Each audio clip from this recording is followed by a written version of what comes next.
Hello and welcome to Okawa Book Club podcast. I'm your host, Hana. And I'm John. And today we'll be discussing Master Okawa's recently published books, The Road to Cultivate Yourself, Follow Your Silent Voice Within to Gain True Wisdom, which marks Master Okawa's 3,000th book and came out June 22nd, 2023. Another book is Words for Building Character, which was just released on Amazon. We believe the common thread for both titles is self-discipline. Yes, and the first book that we'll be reviewing is The Road to Cultivate Yourself. Follow your silent voice within to gain true wisdom. This we were discussing previously. It was a difficult read for me, but it seemed to be a very easy read for you. So let's start with you. What did you take away from it? Well, I don't know if I'd say easy. Definitely, I enjoyed it though. I think it challenged me at certain times. I suppose we can introduce the content, the table of contents. So it consists of 3 chapters. Chapter 1 is Follow Your Silent Voice. Chapter 2, The Road to Cultivate Yourself, and Chapter 3, Spiritual Ability and the Right Way of Life. So I really liked that everything in this book was like the middle way. It was everything. There was almost a contradiction. It was like you have to do one side, but you also have to do the other. And there was this prevailing theme I felt of looking at the world the way it is now and accepting the fact that you can't just look at the way society is to become what you are authentically meant to be.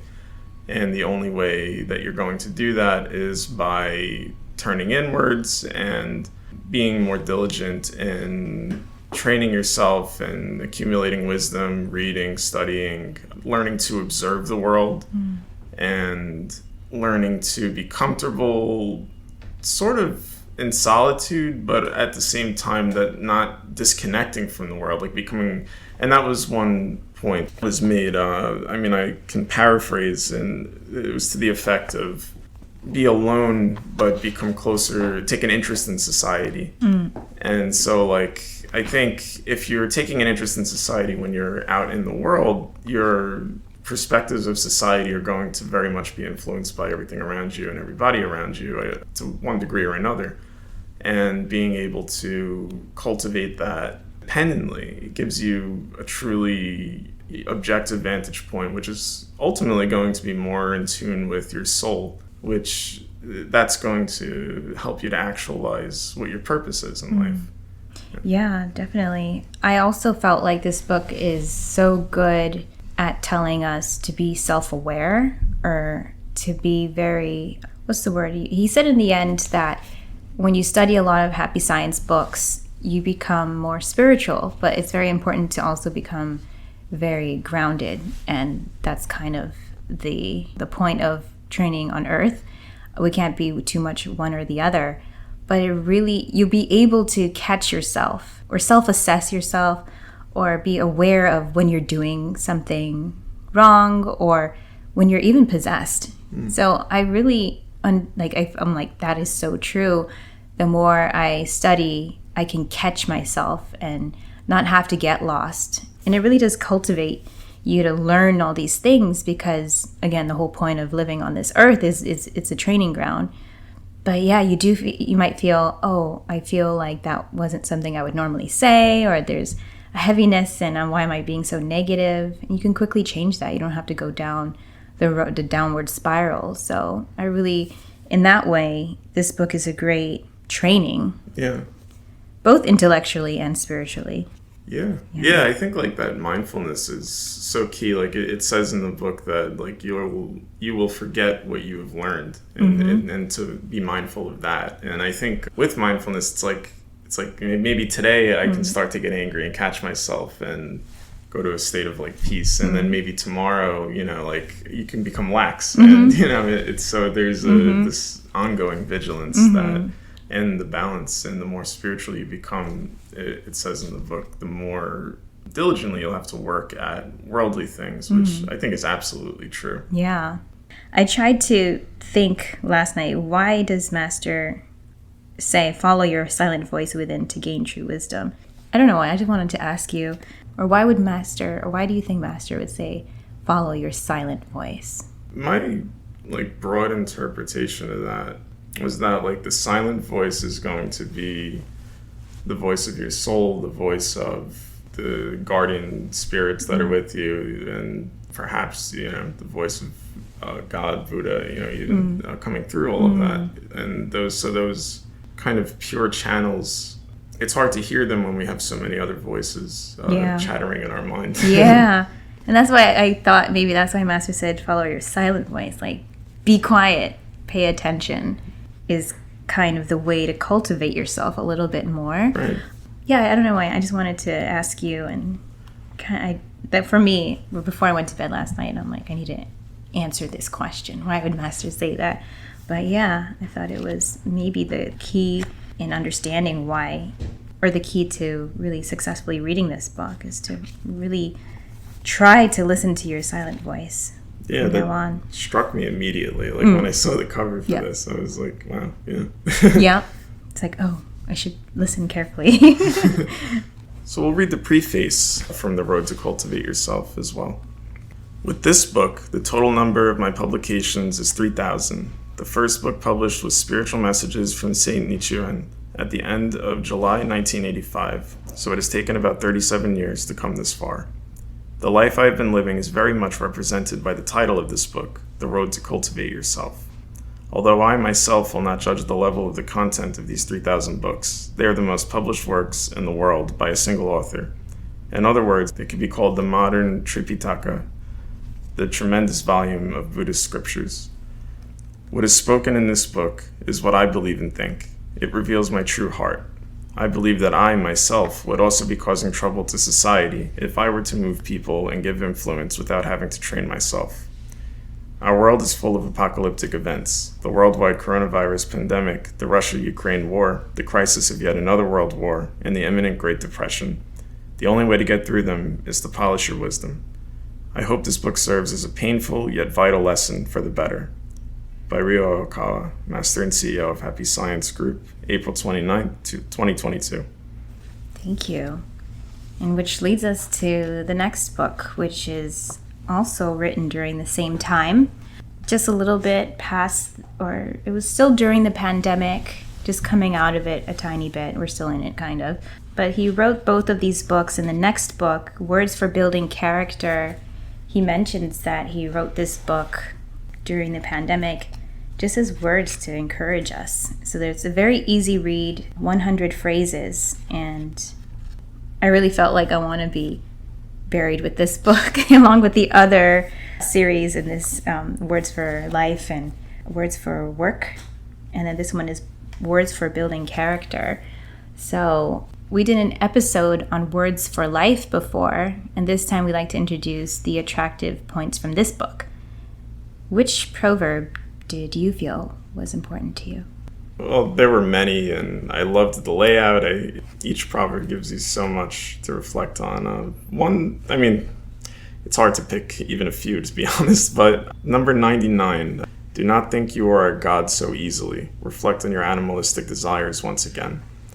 I feel like that struck so true, I think, for human nature, because I do think humans, we exist in a pretty unique state of being. And in many ways we can be said to resemble animals, and yet we also, there's obvious differences, and I think those differences cause us to sometimes, not that we necessarily think consciously I'm a god, although some people I suppose might, but more that we just go through the world and through life with this assumption that we are superior, we are, at the top. Mm-hmm. And I think that remembering that we are all nonetheless struggling with animalistic desires. Mm-hmm. If you drink coffee and you wake up in the morning and you're like, I need my coffee, that's, that's a desire or a survival mechanism. Right. Yeah. We have so many of those. Yeah. And I think self-awareness again, and realizing how much of our behavior and our thoughts and our feelings are actually driven by basic instincts is humbling. Because we're not going to escape that necessarily, but I think understanding that because of that we're not necessarily superior. We're humans, you know, we have a soul, but we also have this somewhat animal body. So Yeah, and I think I'm thinking on what you're saying. He talks about in the previous book, it takes a lot of willpower to read and to discipline yourself. And perhaps that's the difference, or one of the differences between animals and humans. I feel animals are driven on instinct and survival, and so are we, but we also can utilize the power of willpower to be able to create more, like, bigger things in life. So, yeah, I feel like willpower is something that will build your character, and it takes a lot to be a successful human being. It does. And it's interesting that you mentioned that, because around, like, I think like 51 to 60 or so, there are some proverbs relating to money. Oh my God, I was going to mention that. There's such a good chunk. Go ahead. I'm not going to. Oh, no. No, such a big chunk of the book is dedicated to money. Right. Which is very interesting because I guess it builds your character. Right. Yeah. And I think, like, with willpower, it's like I think there's a difference when you're pursuing money out of instinct and you're pursuing money with a more of a wisdom-oriented state of mind, and that's so interesting how we can do similar things, but you know it could be coming from different places. Right. Yeah, it does take a lot of willpower, especially to like make sure that money is used in the right direction, to not overspend, to not be so shisty, or what's the word? Frugal, or he said there's a difference between being, he didn't use the word cheap. What was the word that he used? Oh yeah, stingy. That's the word. So on number 60, he said, being stingy and saving money are different. These characteristics will show in your face. The former will make you look mean, while the latter will make you look happy and wealthy. So, yeah, state of mind is everything in money. It's profound. But yeah, there's so many profound, phrases in here. And for me, if I can choose one or two, actually, that really touched me. One in the beginning, number 6, gratitude is a joy that can be savored only by those who keep making effort. I thought that was so beautiful and so deep, and I haven't gotten to the bottom of it yet, but something that will keep you making effort, because if you're not at that gratitude state yet, then you haven't made enough effort, perhaps. Yeah. So I felt like there's so much more we can do, and there's so much beauty in making effort, and the joy of gratitude is a very beautiful state of mind and a very blissful and happy, and I would say spiritual state of mind. So yeah, number 6 really touched my heart. And then if I can choose another one, number 98, faith is like getting your head above water and taking in air. I was like, whoa, that is so true. I took a big deep breath after that one. I was like, oh, that feels so good. But it's also, wow, so many people are suffering, drowning underwater, and not taking that big deep breath. So yeah, faith is life.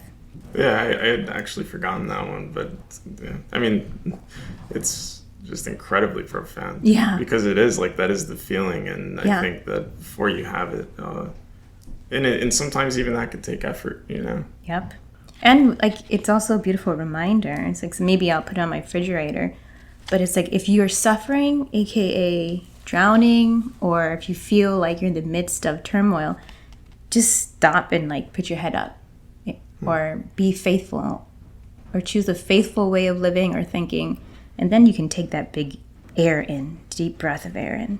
Yeah, you're not carrying the whole burden on yourself, and at the same time taking responsibility for what is yours. Yep. Yeah. So this book, as you can see, is very, very profound, and we only touched on a few of them, but it's a beautiful book, and it's the words for building character, but it really does also build your faith, I think, this book, in a very deep way. So yeah, that's about it. The Road to Cultivate Yourself is available at major bookstores such as Barnes & Noble and Amazon. Words for Building Character is available on Amazon. For more information, please visit okawabooks.com. Also, please look out for Words for Work, which will be coming out soon. That's all for today. Thank you for listening. Until next time. Thank you. Thank you.